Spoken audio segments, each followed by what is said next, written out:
go. Welcome back to episode 23 of Shenanigans, and this one's kind of a special one. We're doing like a live thing here. He's in town again. Yeah, wait, I gotta get close. Yeah, this is a different microphone. I don't just have it in my face all the time. What's up? We got a jam-packed episode today. A lot of different shit. Starting off with the NBA draft. I mean, I don't really know the dude who went first. I'm not gonna lie, but I know a little bit about him. I just know him because he has a lot of upside, like Zachary Risachet. I just know that's how you pronounce his name, and he only averaged like 10 points, but he didn't play like he didn't play that much. He didn't play that many minutes. He didn't take that many shots. But he had really good percentages, so he made really good decisions, good shots.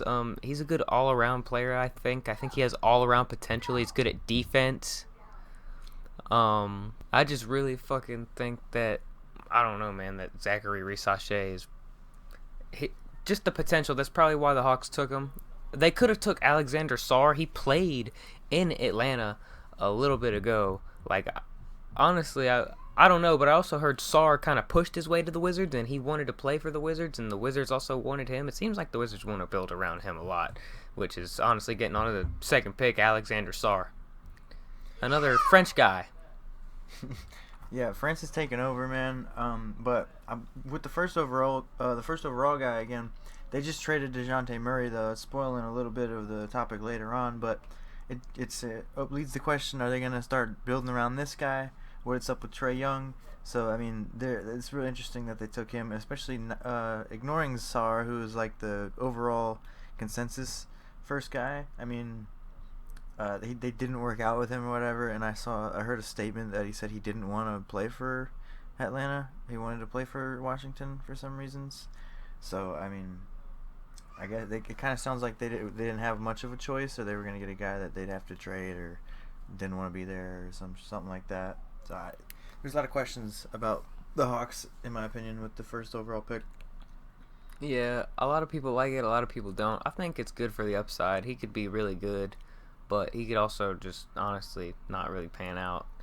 But he's a really good shooter, so honestly hope he pans out. He looks interesting. Wizards, I like Alexander Sarr. I think he was the best guy in the draft. The Wizards had a good draft overall. Like him, Bub Carrington, and then Kayshawn George that was a really good first round. I like him. Like, if the Wizards just like trade Kuzma and Poole for like some draft picks and maybe some pieces, their rebuild's gonna go by nice, man. I think them, the Jazz, and the Trailblazers are the big winners of the draft.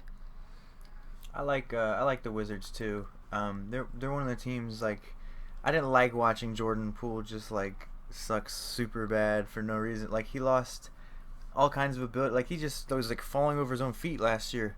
You know what I mean? It's fucking, I don't know. Maybe having Czar there will give him someone to pass to, less pressure on him, and maybe it'll be better for him. Yeah. With the third pick, the Rockets chose Reed Shepherd. That's interesting. Amen Thompson can play guard or forward. He's been playing a lot of forward over there, so what I'm thinking is Reed Shepherd's going to take over the point guard spot. Jalen Reed's going to be the shooting guard, or either or. They're like combo guards, man. And then at the small forward, you know, you could put fucking Amen Thompson or Dylan Brooks, and then you could have Dylan Brooks or Amen Thompson at the 4 and have Sengun at the 5. That would be good, man. Like, the Rockets are 41-41. They're kind of surprised team. They do have Ime Udoka, the coach that brought the Celtics to the finals that lost to the Warriors in 6 games in 2022. But yeah, he's a good coach. I think the Rockets are on their way up, man. I think their rebuild's going nice. I think Reed Shepherd's a great addition. I think he was one of the best prospects. The Rockets took the best guy available, and it's honestly a team need too. Yeah, last year when we were closing in on the playoffs, we had a lock on the 3rd seed for a bit, and we were looking great. We wound up screwing that over, but one of the reasons that we lost that was because the Rockets were kind of shooting their way up. It was changing the seedings, And I remember like being worried that they were gonna be one of the reasons we got bumped out or some shit because it was close in the East before the playoffs last year. So they them having a third overall pick is really good for them. Oh yeah, man. Like they were really close to breaking into the play-in last year, and them finishing 500 was kind of a surprise. I wanted them to do it over the Warriors, but hey, man, shit don't go your way sometimes. The Spurs chose Stephon Castle, which is really good. They also chose Rob Dillingham, which they traded to Minnesota, which people are kind of confused of. But people who are saying that are also the same people who are like, this draft sucks ass. So what the fuck? So I mean, they traded him for 2 future first rounders, I think, 2030 and 2031. They could be good picks, man. They're building for the future. And Rob Dillingham, I think that fits on the Timberwolves now. I think it was a mutually good trade for both of them, especially because the Spurs still got Stephon Castle, who's just a good player in general, defensive guy, defensive minded. He's just a good player, man, who they could have on their team to build. And just this team, I think this draft is deep. I think people are hating on this draft. This draft is really deep, man. Yeah, I like a lot of the guys coming out. But yeah, back to what's his name, Dillingham. I was watching the draft, and this is kind of a bone I have to pick with the NBA draft and like the culture with the players and stuff like that. Like with three-way trades and trading people on draft day and stuff like that. I watched this dude get interviewed about why he would love to be a Spur and play with Wemby, and he was happy and he got his little hat. And it's like right afterwards he's announced that they traded his rights. And I get it's normal in NBA, but I'm just like, how does it feel to be that dude? He's so excited to go play with that guy, and then he's like, oh, guess I like Ant now. I don't know. That's kind of fucked up. That was pretty fucked up. Pistons got Ron Holland, who last year was honestly, and I think he was still like the number 2 ranked prospect by most people. He went number 5 to the Pistons. The Pistons got themselves a good guy, but he has questions around his shooting and some of his defensive ability, but he's a good defender. He's a good scorer. He's a good player, man. And he could really, if he learns to develop his shot, he could be the best player in the draft. There's a lot of players who could be the best player in the draft, but Ron Holland, along with Matt Buzelis, they were projected like 1 and 2 as of like 1 year ago. Obviously, it didn't pan out like that, but still, Ron Holland went 5. He's still up there. He could be the best prospect from this draft. The Pistons got themselves a good guy, I think. I have heard that about him, that he could be the best player in the draft. But at number 6 with the Hornets, this guy, I just want to make sure, because I watched him get drafted too. He's another French dude, isn't he? Yep, there was 3 French guys in the top 10. Jesus, man, this France is coming for the NBA, and it's crazy. Tijan Salon. This is not going to be America's sport, you know what I mean, for very long.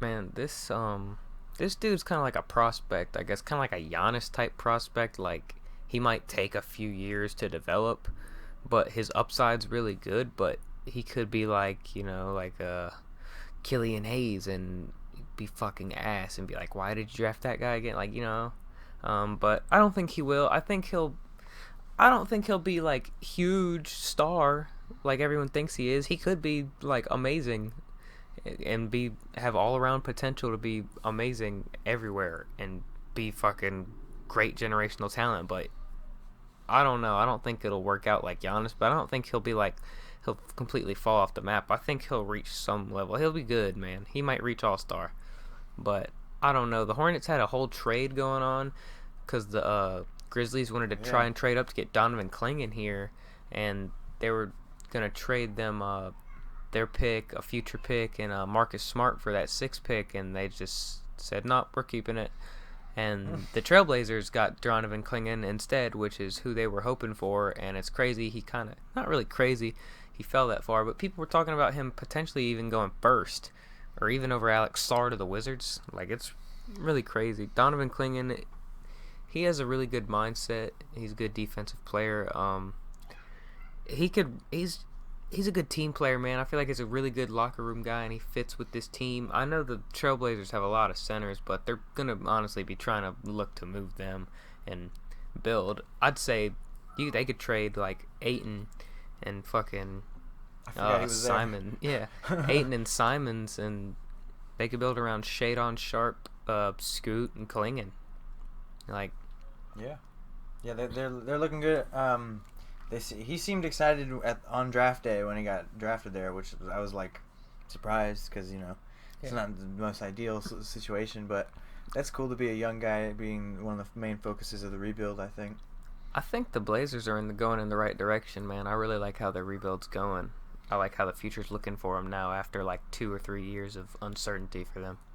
A lot of teams like that, in the top of the draft, they look good except for like the Bulls. Like I see a path for the Pistons. Wizards now. Like everyone was like, the Wizards are in limbo. Now they had 3 good draft picks in the first round, and I'm like, oh, these guys might be the key to the rebuild. Some of them might not be, but I think at least 1 or 2 of the guys will be really good and key to their rebuild. And if they could trade like Kuzma or something, or Poole or someone else for pieces, it's good. Really crazy. You know what? The Blazers also got Avdija right before the draft. The Blazers traded their pick to the Wizards for Deni Avdija, which is really weird because Deni Avdija kind of had his like little breakout season. He looked like he's just gonna get only better, and he got traded to the Trailblazers, which is kind of a head scratcher. But I think it mutually works out for both of them, man. Like the Blazers and the Wizards, it works out for both of their rebuilds because Alex Sarr wants to play the 4. I heard, and that's what Avdija plays. So I think that'll be good. So. Yeah. I'm really excited. Like, I think the Wizards, Blazers, and Jazz are the 3 big winners of this year's draft. Like, for real. But you're forgetting the Grizzlies at number 9 getting Zach Edey. They're the winners.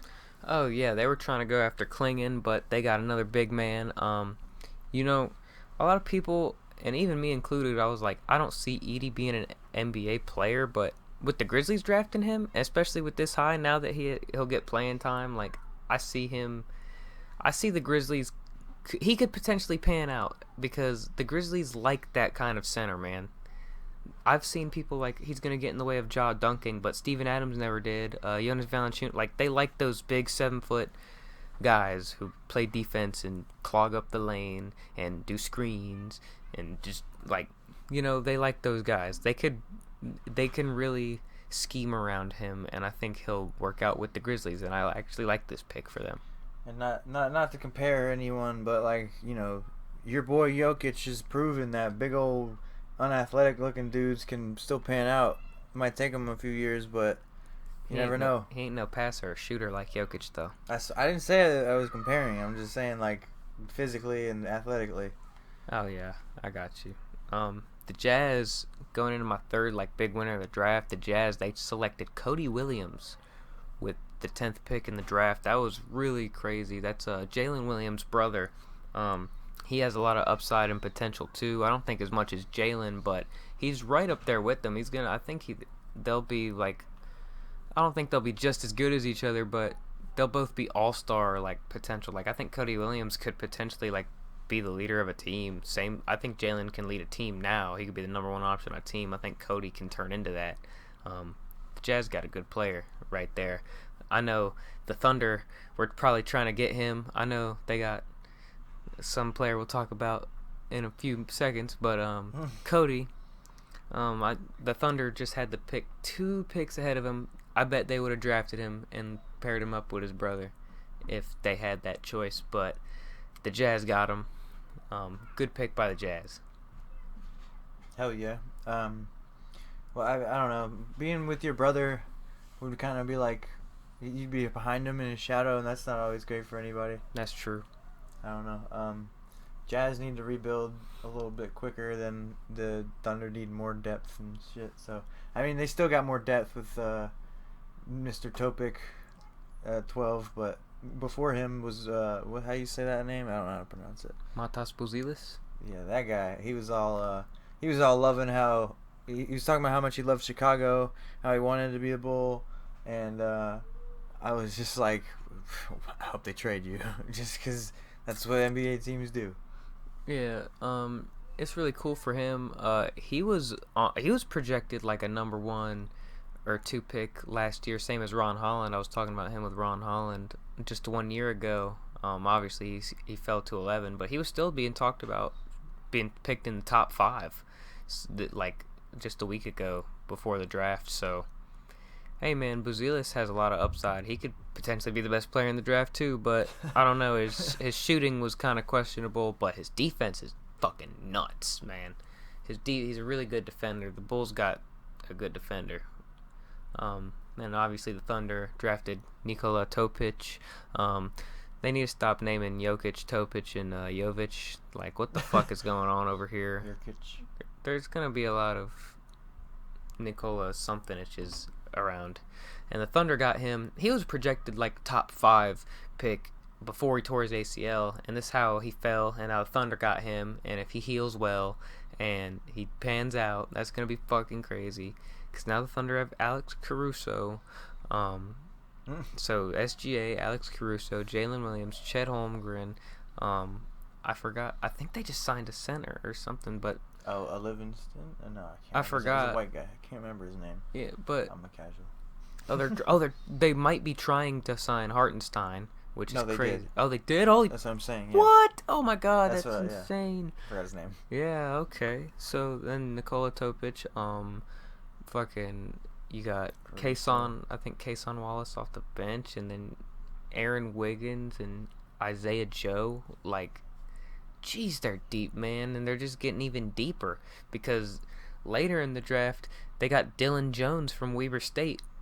Like, what the hell? He was a big prospect. Wait, what? Show me that again. They just got even. Oh, traded to the Thunder. Okay. Yeah, they just got even deeper in this draft. Like the Thunder, I got some hope for the Nuggets, especially even though we got rid of. Well, we didn't get rid of, but even though KCP's gone to the Magic, I still have hope for the Nuggets. But yeah. The Kings, they drafted Devin Carter. I think that was a good pick for the Kings. I think Devin Carter's going to pan out good. I'm just saying that about every player, man. I guess I like all the players in the draft. But Devin Carter. The Kings underwhelm me. I haven't done much research on him, but I do like him from what I have seen of him. Bub Carrington, he has a lot of upside. I really like Bub Carrington. I've watched him a little bit. I watched a lot of his highlights. He's good, man. I'm glad the Wizards got him. Gonna be a lot better than Jordan Poole running that bitch up the court. So, yeah. Then with the Heat, they got Kel'el Ware, which I think is good for them because Kel'el Ware is a center. I know they have Bam, but they could switch Bam to the 4. Honestly, he could play the 4, and Kel'el Ware could play the 5 if he pans out, which I think he will. That'll be crazy. I know they're moving on from Jimmy, apparently, or they're keeping Jimmy now, or some shit. I don't know what the fuck the Heat are doing. They don't know what they're doing either. But that's good for them. I think Bam's probably still gonna play center and and Kel'el Ware is gonna sit on the bench. But if he pans out, then later Bam's gonna slide to the 4, and Kel'el Ware is gonna be 5. And then next up, my favorite player in this draft. The 76ers draft Jared McCain out of Duke. He's real funny. Oh yeah, Mr. TikTok guy. I like him. You seen him in the dress? I've seen him. He's good old Caleb Williams. Hey, man, he's a good player though, honestly. I think he will pan out. I think it's funny that they took him instead of the next guy. Oh yeah, I don't even know why why he fell to the Lakers. Dalton Connect, I don't know why he fell this far. People projecting him top 10. Like, he's a lottery pick. He fell out of the lottery to the Lakers. The Lakers got a guy who they needed. He's a fucking instant plug into your team, I think. He's one of those players who are like NBA ready. And Connect got him. Maybe it's because he's an older guy. I don't know, man, but shit, I guess good shit to the Lakers, man. They got themselves fucking Austin Reeves 2.0. That's what I was going to say. What is it called? Decoy. But next after that, 18, the Magic, my team, drafted Tristan da Silva. This Brazilian German dude. And he's cool. We're already posting him on the social team. I just hope he's as good a shooter as he's supposed to be. and he'll probably earn a starting job at some point if he is, because we need that. I'm excited though. I like it, and we got KCP, as you mentioned a minute ago, recently. So I'm excited for all the shooters we're gonna have this upcoming year. Yeah, man. Tristan Da Silva, he was a good shooter, 40% from three last year. He's good on defense. He has some downsides on defense that he needs to work on, but they would. I think he'll pan out. I think y'all drafted a player that will pan out better than your last two picks last year. Even though I like Anthony Black. I'm hoping. Yeah, he I gets think better. Anthony Black will get better, but I don't know about Jet. The Raptors, they drafted Jacoby Walter. I don't know too much about him, but I've heard his name before. Good luck to him. That's all I gotta say. That's me with this whole draft. Jalen Tyson, the same thing from Cal. Same thing with Yves Missy. But I've heard his name before. Everyone pronounces that like Yves or whatever, Yves. they all pronounce it weird. That's Eves. That's how I've always pronounced that. I don't know how to do it, bro. I just see a Y and it fucks me up. I also didn't. Not even just you, just like everyone I hear say it. I didn't hear anybody pronounce it on draft night because I didn't watch the draft. I kind of like watched it on my phone. Bro, I'm sitting here looking at July 1st on the calendar, like it's really the over halfway through 2024 already. That's crazy. That is, we started this at the beginning. Wow. Shit. The Suns traded their 22nd pick to the Nuggets, which is Darren Holmes, which means the Nuggets got Darren Holmes. I'm really excited. A two-way player, big lob threat, good on defense, swats motherfuckers, block motherfuckers. Man, I'm really happy. We needed a backup center so bad. You sound very excited with all that moaning. Dude, I am so fucking happy. Dude, I know we lost KCP, but I heard we're trying to get Russell Westbrook. I know it's like, oh, what the fuck, but Russell Westbrook. Lost KCP. But bro, Russell Westbrook, he could pass the lob up to Darren Holmes. He could be our bench piece, man. And then Christian Brown, he's been getting better at defense and three. He could honestly, he might take over the starting spot, but still, we do need to sign a 3-and-D player for our bench now. If Christian Brown is going to be our starter, and we have Russell Westbrook, Darren Holmes, and Peyton Watson off the bench. Oh my God, dude, we're going to be nuts. This is going to be our year, dude. This is going to be the year we have to do before the Thunder beat us, man. But with the 28th pick that we traded, the Suns got Ryan Dunn from Virginia. If you know anything about UVA players, they never pan out. And I don't know shit about Ryan Dunn, so haha, Suns. We fucking drafted him. We did, but we already traded that pick when they drafted Darren Holmes. Oh. So we already knew. So they wanted Ryan Dunn. So haha, fuck you, Suns. You get fleeced. That's what you get for sweeping us and fucking punching our fan in the face. We've won a ring, and we fucking took your player, bitch. I fucking hate the Suns. Damn. Bucks drafted guy. I don't know. Yeah, AJ Johnson. He was projected to be in the second round. He has upside, and he's kind of like a project a little bit. He could be. I think the most he'll ever be is like a rotational piece, but he might just flat out just fall and just not be shit. Obviously, we talked about Keyshawn George earlier. The Knicks back-to-back picks. That's cool. Yeah, they traded Keyshawn though. Can't see that.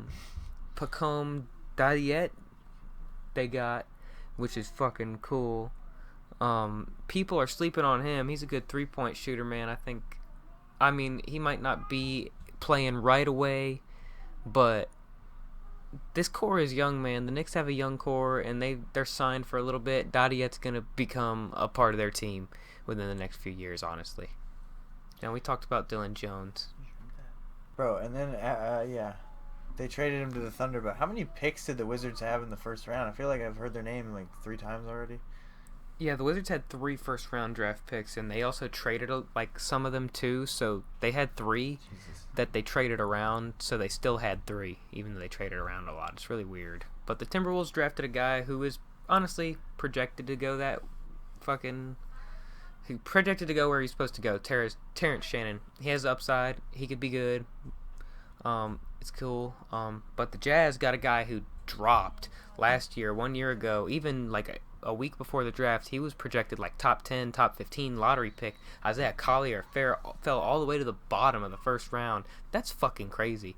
Good playmaker. I know he has some questionable shooting and maybe some questionable defense, but he could. Dude, oh my God. He got carried by Bronny. He was on the UFC. No, he was carrying Bronny. That was the guy who started over Bronny. No. Celtics drafted a guy, Baylor Shireman. They're good for drafting guys who are slept on in college, who all the college fans know about. I know him because I pay attention to Creighton. He's good. Celtics just drafted a guy who fits with their team. Creighton sounds like this shit they sell at the vape stores. That's like a green powder. You know Kratom? Mm-hmm. Kratom. I know what Kratom is. I have no idea what that shit does. It's like fake opioids. I tried it one time. I almost died trying to ingest it, man. The guy was like, put some water in your mouth and then put that in your mouth and then put more water in your mouth and then swallow like a toilet. I was like, didn't work. Just killed me. Anyway. Let's just do like some notable ones in the second round. Yeah, there's only a couple notable ones to me in the second round. Kyle Filipowski, who dropped from the first round because some Mormon chick is grooming him or some shit. I saw that. Dude, what the fuck is up with that? That's funny. So, yeah, and he's like estranged from his family, so he fell in the draft. I don't know what that has to do with basketball ability, but the Jazz got themselves a steal of fucking pick right there. Well, because what if she distracts him from basketball? That's the thing. Like, well, I mean, I guess. If she can distract him from family, she can distract him from anything. You know what I'm saying? It's true. Where's Bronny at? Bronny went number 55 to the Lakers. 55? How many more picks until he wasn't drafted? 3 or 4 because the Suns and Sixers lost their 2 picks, so there were only 58 instead of 60 picks this year. We got Antonio Reeves and we sent him to the Pelicans. Dang. Did we get anyone like from a trade or anything? Ooh, Hornets got KJ Simpson. That's interesting. Jamal Sheed to the Raptors. That's dope. Okay, so now that we went through it... Hold on a second. I got one more dude. Kevin McCullough. I've paid attention to him for a little bit. People sleep on him. I know he went 56, but he could be one of those guys in the second round. I don't think he'll be anything like a starter, but I think he'll be a good guy off the bench. He'll be a fucking bench piece for like 10, 15 years, dude. Kevin McCullough, Knicks guy. Good that the Knicks got him. Happy for him. Him and Pacome Didiet are the future of their bench. Heck yeah. Well, my next thing I wanted to talk about was obviously Mr. Bronny. He's with his dad in LA now, or supposedly. You know, never know. LeBron could not show up for some reason. He could go play with Joel Embiid and Paul George and them in Philly if he wanted. But yeah, he's in LA now. JJ Redick's the coach. It just feels like you know how when they said Justin Herbert was a social media quarterback, it feels like LA is like a social media team. Yeah. I don't like people are questioning if LA can even sign high name and high level coaches anymore or sign high level players, and if they're like they're still a big market, but people are questioning with the ownership if they even have the money to sign the shit. Remember the UConn coach? I didn't look this up. I forgot about it until just a second ago. But the UConn coach that they had come in and like interview and all that stuff, he just got signed somewhere, didn't he? Yeah, he just signed back with UConn. Okay, I thought so. I didn't. It was just in the back of my mind there, but yeah, that was weird. Why I don't know why they went with their second option. That's kind of weird in the first place. It's a little bit different than like NFL and NCAA. Like, I mean, obviously, NFL coaches can't control a team as much as an NCAA coach can and players, but NBA and NCAA basketball is completely different. Like, all the best coaches, you're gonna want them in the fucking NCAA, kind of, because they're gonna teach the players and give them the fucking steps of how to play in the NBA. So that's a coordinated effort between NBA coaches and NCAA coaches to help train these guys up? Yeah, I mean, pretty much. That's what their job is, to train them up to be the best basketball player ever. But most of the, like, better coaches are in college because in the NBA, the guy, I feel like the players are like diva-ish. They're like, what the fuck? This guy's like just as old as me, telling me what the fuck to do and shit. Get the hell out of here, you fucking loser. Except for Greg Popovich. But yeah, I think the coaches prefer. I think the better coaches prefer staying in college because they have more control of the team and they could discipline the players, and they won't take it wrong like an NBA player would or so, like a grown ass man would. You know, they could actually discipline the players properly. So that's why player like Tyronn Lue and shit, like coaches like him work out so well because he kind of just. I mean, he gets good rotations, but he kind of just lets the players do their shit. With Bronny coming to the Lakers, I question like his shittier college performances. Like he didn't even have like 10 points a game. I don't think he had like 4, 5, something like that. Yeah. So I mean, I don't know. I feel like he can be an effective NBA player, not to like the level LeBron is, but I wonder like, growing up with LeBron, how has that affected him in like being ready for the NBA as opposed to the college game? Because like, I don't know, perhaps it's different there. You know, LeBron didn't really go to college, and he's been grooming his kid to play his whole life, so maybe he'll be better as a role player in the NBA. And I don't know, but with JJ Redick there as LeBron's buddy, and now his son's there, like how is that dynamic gonna be for the whole team? Like, is it just gonna be LeBron, the GM, the coach, the dad, all that shit? You know, how much? I question the direction. Bronny, I don't really. It's real. He shouldn't have got picked, man. No one else would have gotten fucking picked if they had those stats, man. It's only Bronny. He got drafted because of the name. We all know it. But I don't really think it's that bad because he's a late second round pick.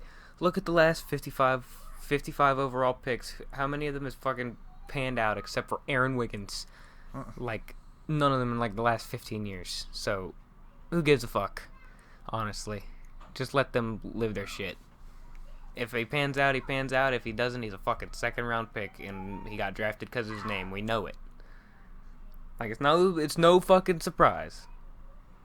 Yeah, I mean, I could see a world where after LeBron retires, he could be cut from a team or something. Like, I don't know if he'll be out of the league or something like that, but once LeBron's not around, you know, he's not going to have as much leverage on teams and shit. So, interesting. I don't know that it's going to be like passing on the torch type of thing, but it's good for him, really. It's the best spotlight he'll get, I think, right next to his dad.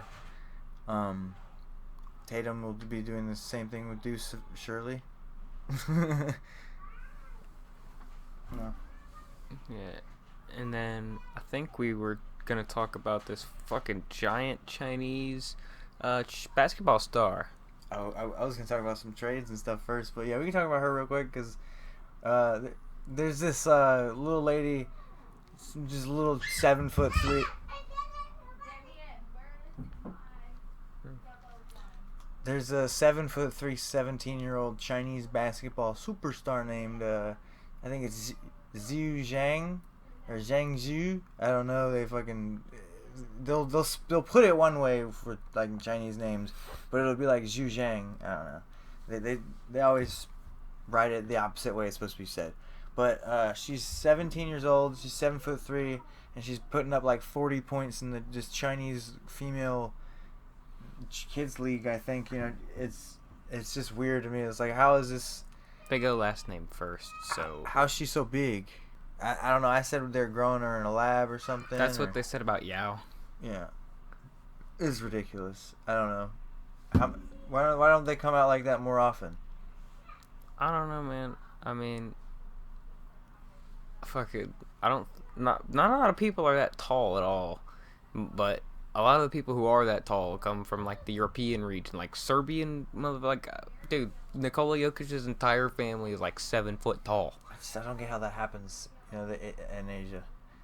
It's not. I mean, she looks so different. She's like 2 foot taller than everybody else.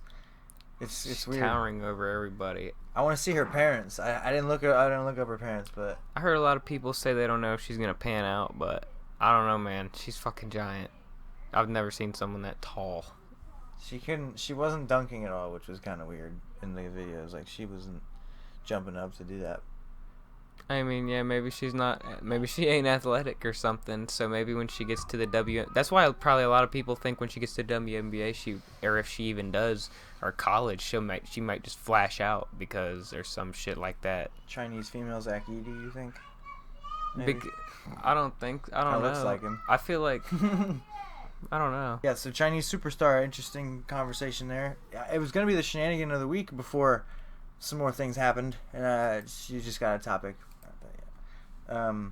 But in the NBA now that like yesterday, free agency opened and stuff. There's been some trades. There's been some signings. The first one that happened though before, or like right after our last episode, we talked about Caruso to the Thunder, and then right after the episode, fucking Miles Bridges went to the Knicks. Yeah, he did. Back with his Villanova buddies. Yeah, Derek Brunson. They're trying to win with the power of friendship. They sent 5 first-round picks over, dude. That was crazy. Yeah, they're going back to the college boys. Maybe Josh Hart won't have to play fucking 90 minutes a day. Yeah, Tom Thibodeau is known to just run his players out. Like, that's why Derrick Rose fucking tore his shit when they were up by like 20 or 30 points in a first-round game against the 8-seed 76ers, and that's what derailed his career. Good job, Tom Thibodeau. So let's hope he doesn't run these players into the ground. But the Knicks look to have good depth now. I think they need to trade Julius Randle, and I know they're looking to trade Mitchell Robinson. I don't think Julius Randle fits as well with their team as Josh Hart, man. I just think that's a better fit. I think they might win with the power of friendship. They could get some. They could try and get some of those picks back that they traded for fucking Bridges. With Mitchell Robinson. Pretty sure they did better without Randle last year, right? They did. That's why I think they should trade Randle. They could get players or picks or something, because the Knicks have a young core and they're signed for a little bit, but they're still in win now mode. They're like kind of like trying to, I guess, build a dynasty kind of, because they are signed for a little bit. I think they have a decent amount of cap space too. So they could make some plays in free agency. They're trying to sign Precious Achiuwa back, but shit, man, I think that's good for the Knicks. Honestly, I think they'll be better. They might be the 1 seed next year. That's a good little 3 right there. But also happened KCP to the Magic. Let's go. We're making moves. We're pushing for shit. I don't know. We got shooters now. We drafted one and we signed one. Somebody for Paulo to pass the ball to. He's a little consistent besides Franz, who, I'm excited. We're getting more shooters. That's all we really needed. And KCP is a good defender too. So that's I like the direction we're going. And he's not like a big name dude like Paul George or anything, where we're gonna have a lot more pressure to succeed right away. And he's younger than Paul George too. You signed him for 3 years, so you probably signed him to his last 3 good years. Yep, that's pretty good. I'm hoping we're losing Joe Ingles, Mo Wagner, and Goga. I don't really want Goga or Joe back, really. Mo could come back, I guess, but it would really just to be with his brother, I guess. I don't know. He's only good in garbage time. Yeah, I was about to say his stats look good, but when I see him play, he's not really playing good in the games. Yeah, no, he doesn't. In it's a brother important thing. Rotation time, he's not a standout. It's a brother thing. It's funny because in Michigan, Mo is the shit, and Franz was good in Michigan, but he won't fucking like Mo good. Mo brought us to a championship. And one of my favorite move besides that, actually, Chris Paul to the Spurs just happened as well last night. That's great for his development, and he's gonna have a lot of young guys to pass to. I think that's gonna be I like veteran presences like this, and it shows that Chris Paul's not chasing a ring anymore either. In my opinion, I think that's like a rebuilding team, so that's why he would go there. Oh yeah, to play with the Wemby. I think they could make a playoff push, depending on what the rest of they do even if they don't make any plays. I think just with their 3 guys that they're trying to build, Wemby, Sochan, and Vassell, I think with their development, they could develop fast. Then they got Chris Paul off the bench, and I think they got Trey Jones. They got some decent guys on their team, man. And with Greg Popovich going, I think CP3 will work with Greg Popovich very well, with that coaching style and everything, and that style of play. Just That would work out, man. I could see that working out. I'm glad he went there with Greg Popovich. Hell yeah. And Paul George is a 76er now. How you feel about that? Man, that's fucking weird. 4 years, 212 million is the thing apparently. He's 34, so you're gonna sign him till he's 38. I mean, I know some players do have the longevity to do that, but um, Paul Paul George is not what Paul George was in Indiana or on the Thunder. Clearly, I know he's not horrible and he's still a good player, but fuck, man, like he's still all-star level. But what the hell's gonna happen in a year or two when he starts declining? You're gonna be real fucking mad you made that win now decision when you guys are just second round exits over and over again still, and you waste the entire Embiid and Maxey fucking era and all of Embiid's career actually. Like, it's crazy. Yeah, it's weird. Stupid decision to me. You might as well have just re-signed Tobias Harris. They do make weird moves in Philly, like going for Harden, somebody who has like notoriously bad like team chemistry and just not not team chemistry, but like I think he's a bad person to have in your locker room because he's fucked up a few teams before. But and then now Paul George, a guy who's also shared some injury issues like Embiid has recently. I don't know. I would have. It's too late now. This is just like hypotheticals, but I would have loved to see like Damian Lillard on the 76ers or something like that. Because, like, well, I don't know, that kind of style for that. He's not, he didn't have as many problems. That just wouldn't happen just because the Bucks said that they're gonna. No, I meant like a year ago before when he was available. Oh, yeah. I got what you mean. That's what I was saying. I was just like, I don't like their moves. They've been kind of fucking, yeah, like, they make weird moves like the Lakers do to me as well. Just like some trades and some moves. I look at it and I'm like, it's good on paper, and that's the only way I feel about it. Yeah, I feel that. But last big name right now, Klay Thompson just signed to the Mavericks like 30 minutes ago, as far as we know. So Klay, Kyrie, Luka, Derek Lively, is PJ Washington still there? I think so. Yeah. So I mean, that's better. Clay, I don't know. Do you think he'll do better out of Golden State? I think he will be better this year, but I don't know, man. This is crazy. Like, that's really weird. 4 years, though? Was it 4 years or 2? I think it was 3. I don't think it was 4. That wasn't. It was 3. That's not that bad. He'll be 37, but I mean, I didn't see what the. It's a 3-year deal, $50 million. That's not horrible, man. That's not that bad of a deal. I actually like that for the Mavs. That's good for them. They could play him at the small forward. Oh yeah. So yeah, there's some good names moving around so far this offseason. That's all I've got for NBA right now and basketball in general. But quick hockey shout out. I'm back with the Connor Bedard hype. Rookie year's over. He got hurt a little bit in there. We didn't do too hot, but my boy won the Calder Memorial Trophy, which is just Rookie of the Year. So go Connor. Hell yeah! Look at his hand. Look at his little face. Grandma's pinched cheeks like that. You know what I'm saying? Mm-hmm. He won Rookie of the Year deservedly. Good job. Mahomes of hockey to be. You know what I'm saying? But yeah, the hockey shout out over. I got some NFL stuff for you. Would you rather NFL Coach Edition? I got a couple different questions here for you. Just let me know who you'd rather out of the two guys. Okay. So, if you're building a team, would you rather have Kevin Stefanski or Matt LaFleur? Kevin Stefanski. All right. I'm gonna do this. I don't know if I'm going to do this by like elimination and see who gets last, or if I'm just going to do them individually. We'll see how it looks. Would you rather have Kyle Shanahan or Sean McVay?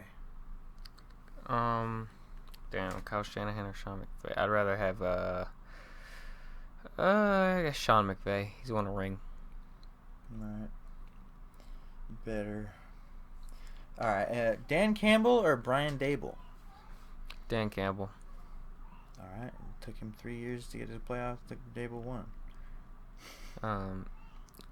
One of them went to a Super Bowl. Dan Campbell? Who went to a Super Bowl? Wait, Dan Campbell. I mean, no, you're thinking Dan Quinn. I am thinking Dan Quinn, but still Dan Campbell. They went to the Lions. They still went. Oh, they still made it farther. Well, I mean, they made it to the. Yeah, they did make it farther when they had a championship. Either way, yeah, right. I got it mixed up in my head, but I still would take Dan Campbell. I gotcha. All right, Robert Saleh or Doug Peterson? Doug Peterson. I I know you don't like Robert Saleh. I don't have a. Yeah, I think he's a bad coach. I don't know if it's coach, like the not personnel or if he's also got something to do with it. But that defense is elite. You know what I mean? But I was gonna say he's a good coordinator. All right, he's here not you a go. good coach. Would you rather Jim Harbaugh or John Harbaugh? I'd rather Jim. I'm a little biased, but I'd rather Jim. All right. Would you rather Sean Payton or Mike Tomlin? Damn, Sean Payton or Mike Tomlin. Wow, Mike Tomlin. That's fair.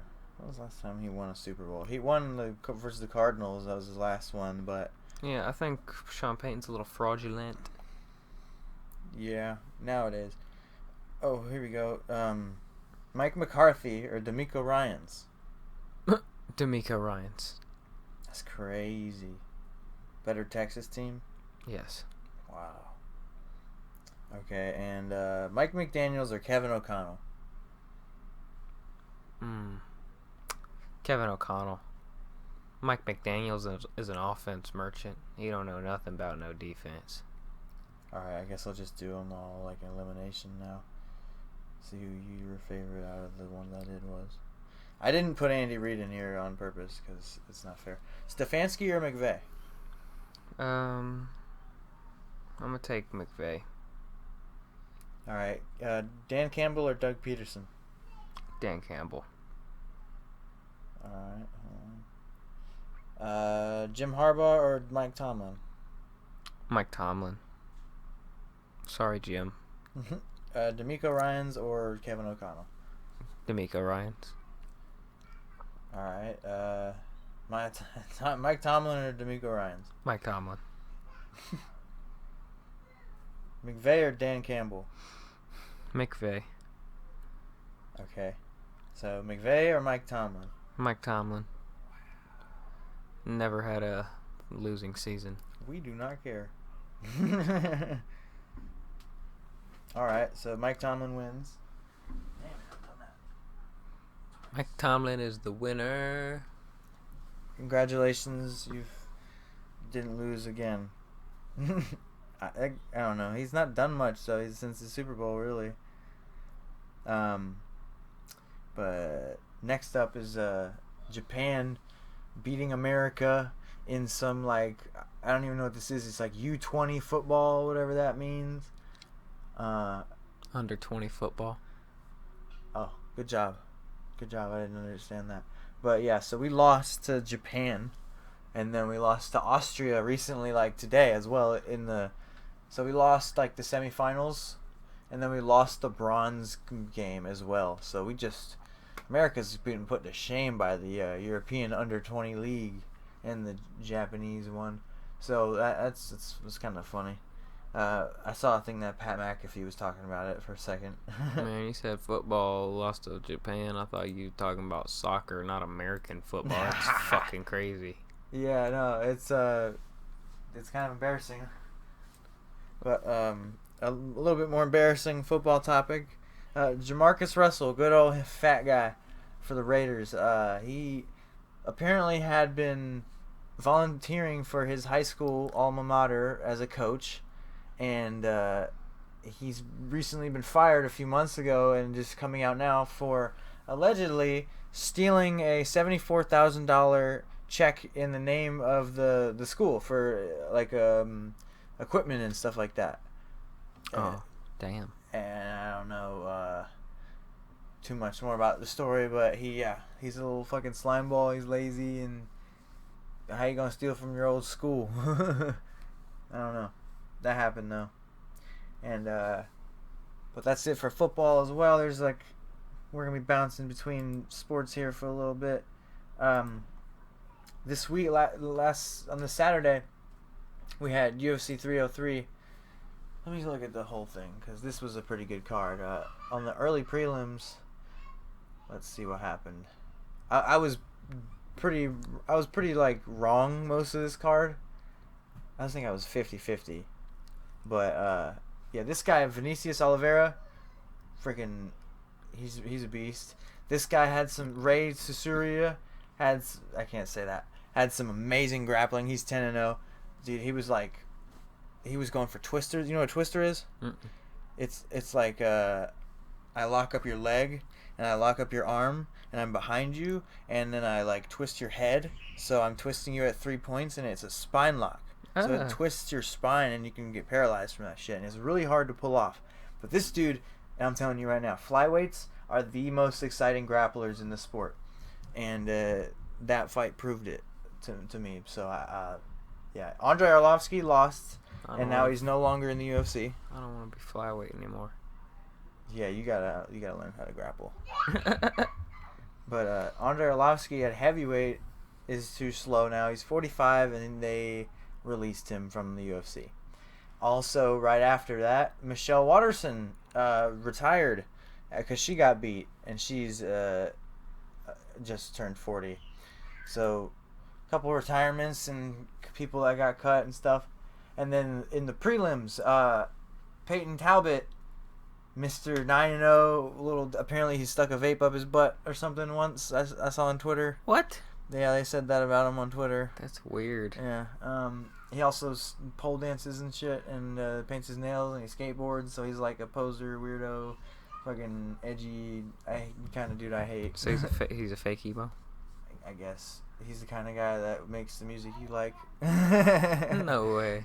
Probably does. He definitely makes his vlogs like that. I don't listen to sad music like that. He makes edgy like vlogs and shit. I don't watch it, but he got a 19 KO second. 19-second KO. But it was bad. He just slept the dude with a 1-2 and they tried to walk it off and he didn't, so he fucked him up some more on the ground. But yeah, I just want to go through some of the prelims real fast because they were pretty good. And then Charles Jourdain got knocked out in round 2. First time he's ever been knocked out. I don't know if it's finished, but first time he's been knocked out. Cub Swanson lost. I don't think he retired or anything. But then Joe Pyfer came back from his last loss and got a knockout in just under 90 seconds. He about murdered this man. It was pretty bad. Boom. I think I've seen that one. He just swang. But I wanted to get to now we get to the main card and we're going to get into our predictions. But me and Caleb both get a point for the... Wait, who'd you pick? Brian Ortega? I picked Ortega. You picked Lopez, but... Oh, then you don't get a point. But Ortega didn't even fucking fight. Did you pick Ige? I did not pick Ige because I didn't... Okay. We didn't get a chance to pick Ige because I would have picked... Well, as soon as I learned Ige was in for him, I said, all right, who's Lopez fighting now? And they said Dan Ige. I said, okay, Lopez is winning now. Oh, okay. So I'll give you a pass. So me and Caleb, I already picked Lopez, but yeah. Before we get to the bottom of the card, the co-main that was already a short notice fight for 145 pounds got turned into a 155-pound fight the day of because dude couldn't make weight, Brian Ortega, and we're gonna talk about that a little bit later too. So they put it up to 55, and then day of he gets a fever and he misses the fight, and then Dan Ige is like, hey, I'm available. So Dan Ige, this motherfucker, they fill in for a 165-pound catch weight bout where they had like a fucking ghetto backstage weigh-in and everything, like on the spot, and it was pretty cool. I've never seen anything like that happen. When they announced that on the card, I was like, whoa, that's crazy, because it was live. Like John Anik didn't know until he said it. But anyway, the beginning of the card started with Ian Machado Gary fighting Michael Page. You picked Michael Page. Yep, I like him. And I picked Ian Gary. The first round, I'll just describe it to you because you were busy. Yeah, I was driving. And it was a boring fight like I predicted. Ian Gary, in the first round, couldn't really land on Michael Page.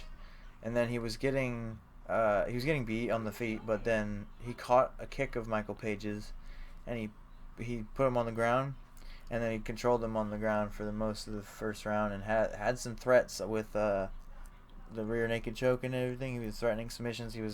He had control, and then the second round, Michael Page didn't get taken down, and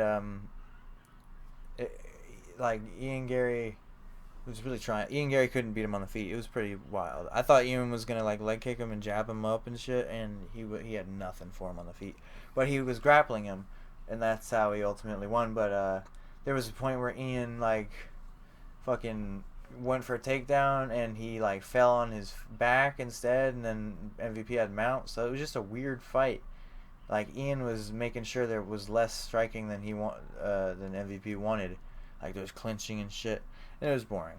But Ian has good jiu-jitsu for what I can see. He controlled MVP the first and the third round. And I thought he won, and people were fucking mad that he won, and they're like, oh, robbery, that blah blah blah. But he won. I chose Bueno Silva. Bueno Silva was winning until they got to the ground, and then Macy hit her with an elbow that cut her too deep. And then they stood up, and the ref saw how deep it was, and he was like calling in the doctor. And then the doctor was like, hey, it's up to you, but it's a really deep cut. And I was like, what do you mean it's up to him? That's like, I've never heard the doctor be so Up to him. unsure. But yeah, then he calls it eventually. But it was okay. It was a decent fight actually. Myra Bueno was looking pretty mean in there, and they were like trying to knock each other out. It was whatever. After that, Anthony Smith fought Roman Dolidze, who I'm pretty sure we had picked in it, like he was fighting still when we recorded the last one, because I think that was a little more than a week ago when that happened. But yeah, Roman won. I was wrong about that one. Who'd you pick? I picked Anthony Smith. I've been wrong about all of them. I'm only 3. That's me normally, but yeah, I was wrong about this one, so I'm like 2 for 1. Roman was just more active, and like Anthony seemed scared. He like he got hurt in the beginning or something, or hit hard, and then backed off and was just gun shy. Like he didn't even get hurt, like wobbled or whatever. But Roman must be like strong, because he didn't want the smoke. And then Roman won a really boring decision. But then Diego Lopez happened. Diego Lopez won the first and second round with like a lot of ground control, and just winning, overall. But Dan Ige was still like throwing bombs, and in the third round, Diego Lopez got tired, and then Dan Ige had some chances. He was swinging at him real hard. I think it was a good fight from him. If it was 5 rounds, Dan Ige probably would have won. They're gonna go. They both got interviewed at the end and said that they wanted to fight at the Sphere, and they probably both are gonna fight at the Sphere because Dana's gonna let them do that. But I don't know if they're gonna fight each other, or if they're gonna fight. Maybe Diego fights Brian Ortega or something, or maybe I don't know. But that'd be cool for them. I would like a 5-round rematch as a co-main event or something, or like a. When's Diego getting a fucking title shot? I don't know. He would probably have to do one more fight. Let's think, because Max is up there right now. I think that's booked for the Sphere, probably. Max needs one. Max and Ilya is rumored for the Sphere, but who else is up there? There's Movsar Evloev. Brian Ortega's moving up to 55, so he shouldn't be a problem. I don't know. I think it should be a wide open. If Max loses, he should have a shot next, probably. I think I would like if he beat Ilya Topuria, because I don't like him. But then the main event, oh my god, dude, did you see the end of the first round? Mm-hmm. This motherfucker got saved. Dude, Yuri just like does not learn his lessons, and it's fucking crazy, because... Dude, I was saying the same thing about the first fight. I'm like, okay, so you have some guy who's known for being like unorthodox and like a striker on the feet, like being unorthodox, and that's how he gets people, versus a guy who's like an actual trained kickboxer fucking forever, and like is just like super duper technical and can just knock people out with one shot. I was like, okay, so this is just Alex's fight again, and I was right. Well, I rewatched the first one the other day, and Yuri was winning the first round. He was. And he was winning the fight up until the knockout, but this time he was super worried about the leg kick, and that's what Alex said. He said in the pre-fight warm-ups or whatever, he saw that Yuri was defending a lot of leg kicks and stuff, and so that's how the eventual finish happened. But at the end of the first round, Yuri came blitzing into Alex, and Alex caught him with a left hook, which dropped him. And then the bell rang, and it was like, oh, wow, holy shit. And then the next round happens, and yeah, I was driving, and my friend screamed in my ear, "Oh my god!" And it scared the shit out of me. I was going like fucking 70 miles an hour. yeah, that switch kick was pretty nasty. He just kicked him in the head with the left foot. Yuri never saw it coming. He was blocking low, dropped him, and then Herb Dean was the ref, so of course 10 follow-up shots had to happen. Yeah. 303 was pretty good, though. I mean, considering Conor McGregor was supposed to be the fight. Let's see what's next.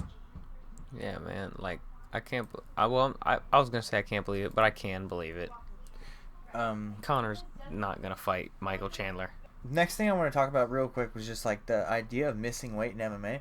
It's been happening recently, a little bit too much, and it's been changing events. Like, the first real example I can remember was when Paulo Costa fought Marvin Vettori a few years ago. This is an older example, but I'm going to get to a newer one. But he came into fight week, couldn't make 185, and so they were like, well, what about a catch weight? What can you make? And he was like, nah, it'll have to be 205. And they were asking him about it, and he was like, oh, yeah, that's Marvin's problem. Sounds like a personal issue. Yeah, blah, blah, blah, I'm just too big. And so it was like people were really shitting on him and hated Paulo Costa for a while, because he never showed up anymore, and he didn't fight often, and he was missing weight.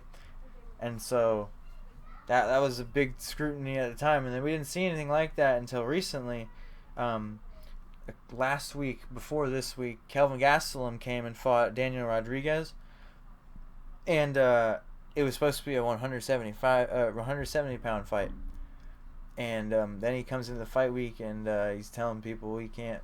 They save it until the day of the weigh-ins to tell people and shit, so that way they have to emergency rehydrate and shit like that to make the weight properly and safely, and it's not good for you, and the other guy knows it more ahead of time, so it's just like easier for them. And so that's what Kelvin Gastelum did to Daniel Rodriguez. Sorry. He didn't say anything, and then they had to change it from a 170 pound fight to a 185 pound fight, a whole 15 pound difference, which you would know you're not going to make 170 for like weeks in advance. But yeah, a whole 15 pounds, you would know that, and it's just like kind of sneaky to not say anything. So, and then just the same week, Brian Ortega didn't make his fight, but he also didn't tell Diego Lopez that he couldn't make the weight until the fight the day of. So it's like, it's just a slimy thing to do, and it's been happening a little bit. And instead of canceling fights like they do for big weight misses, like a lot of the time, the UFC tries to save these fights. So like you give the guy who misses weight the ability to still fight and win and boost his career, even though he fucking scammed the other guy. So it's just different. I wanted to point that out. I don't know if you had any opinion. Shit, not really. Yeah, it's rough, and I don't know about making more weight classes, but I don't want to do that. And next up in MMA, some crazy shit going on with Khabib. Everyone knows he's been retired since 2020, and he's been like, he has a really good relationship with Putin and stuff like that, and it's came out that he was given a bunch of land by them and stuff, and so he's like really good with the government there. And then at some point recently, he was like off in another country talking about stuff, and it was a country that has problems with them or something like that, and so he might have got on Putin's bad side. And then recently there was rumors that Khabib had tax debt, like millions of dollars in tax debt, which I think could be related to like the shit Putin gave him or whatever. You know, he has a gym, he has land, and then Putin don't like him, he could fucking say shit like, oh yeah, you need more taxes on that. But now, a couple weeks ago, what was it? June 28th. Right here. I don't know when it was. Yeah, June 28th, 3rd. There was a terrorist attacks on synagogues and churches in Dagestan.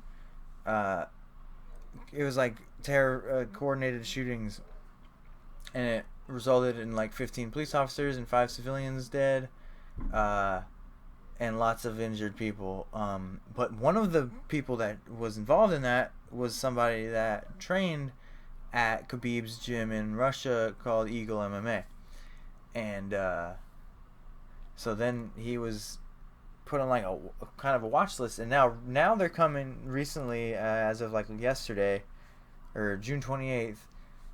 They have raided Khabib's gym, and so they're looking for any terrorism involved, whatever, because I guess there's some extremist ideals in the gym that the guy must have like sort of referred to for them to raid them. But yeah, and also his bank accounts have been seized since he owes $3 million in debt in taxes. So we might see Khabib come back to get that paycheck. You never know. Hey, maybe. You never know. That guy might be lying on Khabib though too, to clear his name. He'd be like a little bit, be like, "Oh, I got this from here."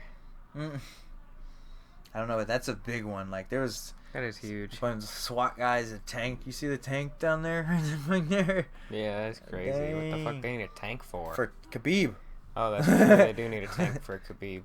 Yeah, man. Next up, I wanted to have you blind rank 10 UFC fighters real quick, if you could, if you would be comfy doing so. All right. I'm gonna. Oh shit! Let me get like 1. I thought 10 was a little much because I usually see people doing 5 ambitions, but shit. Nah, I had to get like a variety, man. Let's see what, because it'll look funny at the end. We'll see what your list looks like. Just finalizing one thing. Okay. First name up, Yuri Prochazka. I made this before Saturday. Number 8. Number 8. Okay. Okay. Neil Magny. Number 10. Okay. Neil Magny at number 10. Bo Nickel. Number 9. Maybe I ranked. I think I ranked Yuri too low. Maybe. This is why we did 10. Alexander Volkanovski. Okay, I'll rank him at 4. Okay. And then John Jones. 2. Okay. I'm very biased. All right, and next up is Michael Chandler. Let's see. I'll put him at 7, I guess. Okay, so you have 6, 5, 3, and 1. Yeah. Next up is Tom Aspinall. Tom Aspinall, I'm gonna put him at 3. All right. And then we got Edson Barboza.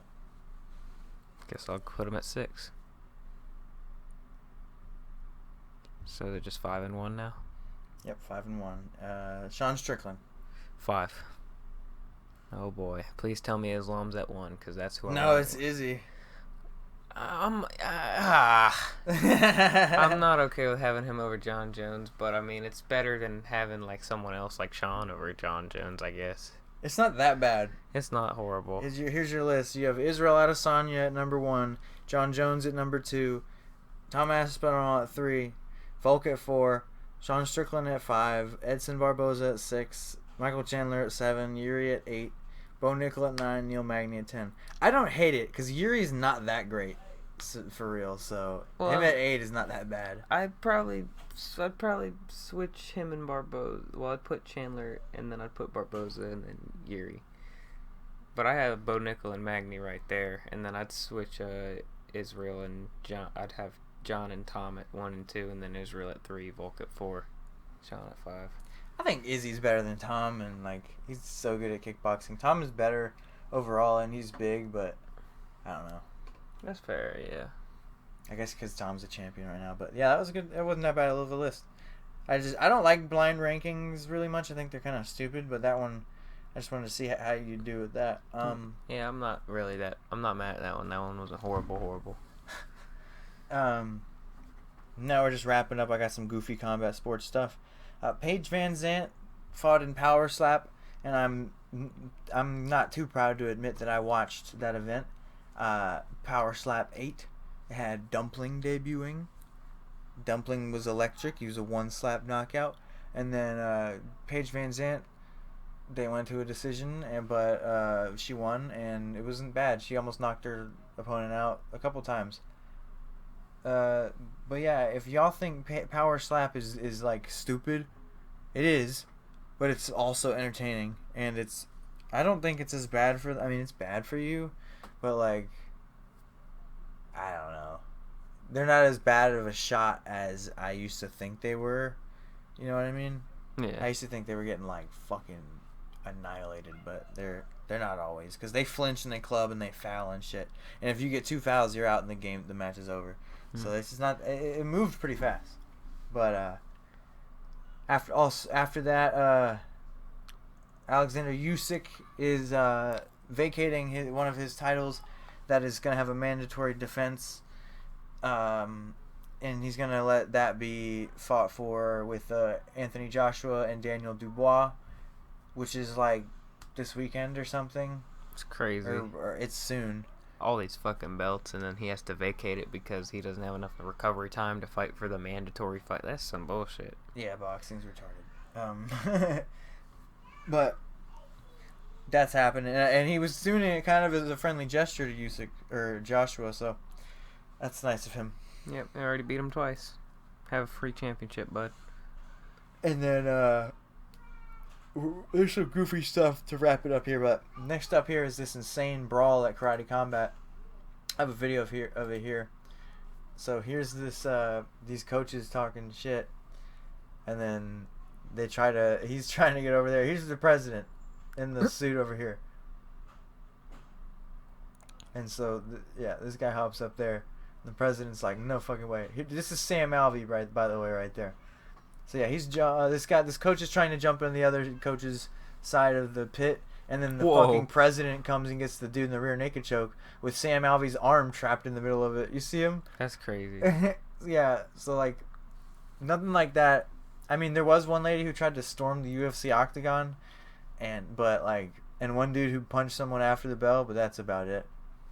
This is never Dana White's not out there choking dudes. Oh snap. And then real quick, I wanted to talk about Trump versus Biden. Who won in the debate?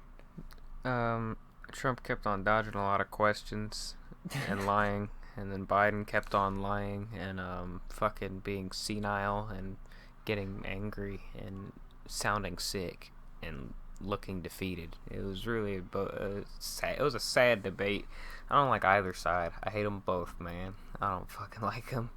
I think they didn't even talk about the real issues that are actually going on in the country or anything around the world for real. They just talked about bullshit like golf swing and shit. So, that was perfect. Like, that was a bullshit ass debate, man. The second one better actually be talking about some real shit. I personally think that. There's slight differences between the two parties, but they're both the rich people party. They're both ran by rich people, so it's like, wow, which rich dick do you want to choose? Which rich old asshole you want to choose? Biden looked really mad at a point when they were talking about when Trump said that the veterans are like losers or something. And he was like, my son is not a loser. And he was like really fucking mad. It was a scary face. I've never seen Joe look that scary. But luckily you can't move that fast. I give it up to Joe. I think Trump got the W because Joe did not accept the golf challenge. Because he didn't accept the golf challenge. He was ducking Trump. But I don't know how to play this video for you as the last topic without any kind of problems. Oh yeah, because the copyright bullshit. Probably. But it's this guy named Joe Hendry, and he's a wrestler, and I've probably sent you his thing, but he's going viral right now for his song, his intro, and it's like say his name and he appears. I believe in Joe Hendry, and then he turns around. You don't have to play it, but look at him like turn around and smile and start clapping and shit. Oh, what the hell? It's pretty catchy. It is funny. I don't know. I like how goofy and comical his actual face looks.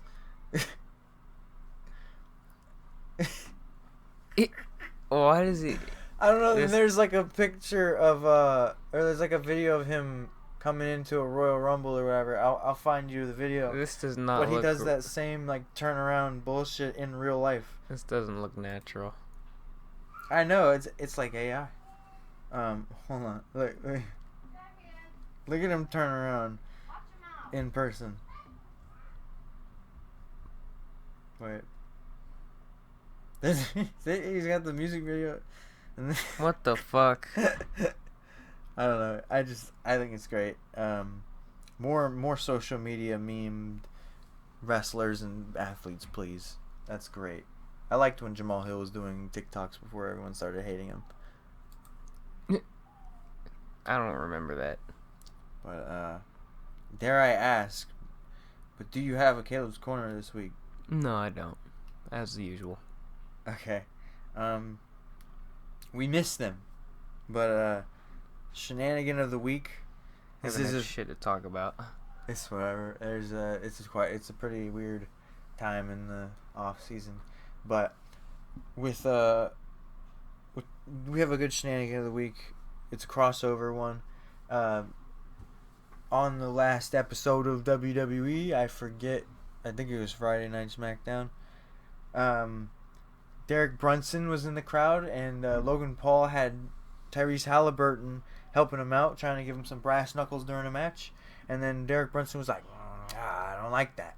And so he hops into there with a chair, and he tries to go at Tyrese. But, LA Knight and Logan Paul don't let it happen. But there's a great picture of them staring each other down with brass knuckles and a chair. And I love it. Oh, so that was real. Brunson got knocked out the playoffs by Halliburton. That was real. Stare down. Yeah. And I'm excited. I'm going to put that on the Instagram. I'm going to put that picture up there. And I'm going to put more AI art on the Instagram. Yeah. Fuck. Revolutionary. Revolutionary. Oh, yeah. That was a good one. I think that wraps us up for today. Yes, sir. Hey, that was a good episode. The first one where both of us are actually here in person. Not the last one, but the last one for a little bit at least. So, we will see you all in episode 24, episode Kobe. This was episode 23, obviously the Jordan episode. Yeah. Peace out.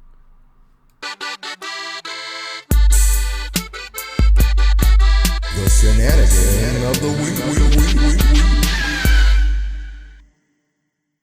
On the last episode of WWE, I think it was Friday Night SmackDown. Derek Brunson was in the crowd, and Logan Paul had Tyrese Halliburton helping him out, trying to give him some brass knuckles during a match. And then Derek Brunson was like, I don't like that. And so he hops into there with a chair, and he tries to go at Tyrese. But, LA Knight and Logan Paul don't let it happen. But there's a great picture of them staring each other down with brass knuckles and a chair. And I love it. Oh, so that was real. Brunson got knocked out the playoffs by Halliburton. That was real. Stare down. Yeah. And I'm excited. I'm going to put that on the Instagram. I'm going to put that picture up there. And I'm going to put more AI art on the Instagram. Yeah. Fuck. Revolutionary. Revolutionary. Oh, yeah. That was a good one. I think that wraps us up for today. Yes, sir. Hey, that was a good episode. The first one where both of us are actually here in person. Not the last one, but the last one for a little bit at least. So, we will see you all in episode 24, episode Kobe. This was episode 23, obviously the Jordan episode. Yeah. Peace out.